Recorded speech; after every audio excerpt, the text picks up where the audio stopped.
Allez, on est avec Jordan et Polo. On rentre, comme je le disais, vers le port des Sables-d'Olonne. Enfin, on est dans le chenal et on rentre vers Port-Olona. Et j'en profite pour faire un petit blind test à mes élèves qui sont en fin de journée de formation pour voir s'ils se rappellent de toutes les commandes qu'ils ont utilisées. Alors du coup, pas de bol, c'est Jordan qui a perdu pour ta taille. Alors mon Jordan, la barre, c'est quoi pour toi? C'est ça, c'est mon volant. Ouais, hein, le volant égale la barre, on est d'accord. Au milieu, devant toi, tout ce qui est en couleur, c'est quoi? Ça s'appelle comment? C'est le GPS et sondeur. Voilà, hein, on appelle ça un combiné, hein, il fait GPS sondeur. Donc la partie gauche, la partie carte. Hein. En partie centrale, ce qui défile, le sondeur. Tout ça, c'est assignable. Hein. Vous pouvez changer la mise en place, la disposition, les informations.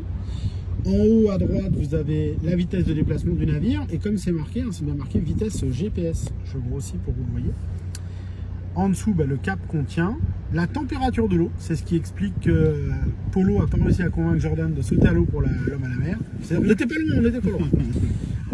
À droite, vous avez la profondeur d'eau. Et puis en bas, l'horaire, donc 17h17. Mon Jordan, la grande commande à ta droite, c'est la commande des gaz qui permet d'accélérer ou de reculer. Voilà, en marche avant, en marche arrière. Monter et puis sur le côté, cette partie, les deux boutons, ça s'appelle le... Ah, je l'ai collé. Ça monte le moteur, mais ça descend le moteur. Ça monte ou ça descend le moteur. C'est ce qu'on appelle la commande de trim. D'accord, pour monter ou descendre le moteur. Ça marche. Dans la partie gauche que vous voyez juste au-dessus de ses mains, on a ce qu'on appelle le contour. Alors ça, c'est donc le contour, vous voyez le régime moteur, là il est affiché en mode régime, on est à 930 tours, ce qui correspond à une vitesse de 3,46, vous le voyez ici.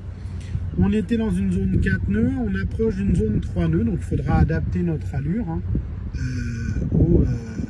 à la zone. Dans quelques secondes, il faudra que tu descendes un petit peu. Tu as le temps.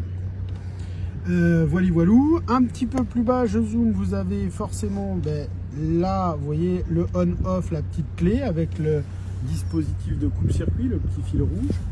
Et puis sur la partie droite, vous avez, alors nous aujourd'hui on avait emmené une VHF portable en complément de la VHF fixe.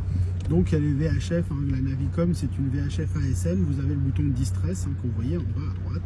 Elle est sur le 16 puisqu'on reste en veille canal 16 pour contacter éventuellement le cross. Et puis l'interéchange, c'est-à-dire que si on voit notre pote, je dis toujours Polo mais non m'en veut pas mon Polo, qui passe avec le bateau, on l'interpellera sur le 16 et ensuite on trouvera un canal de dégagement 6, 8, 72, 77, ce qu'on appelle les canaux navire-navire pour échanger avec lui.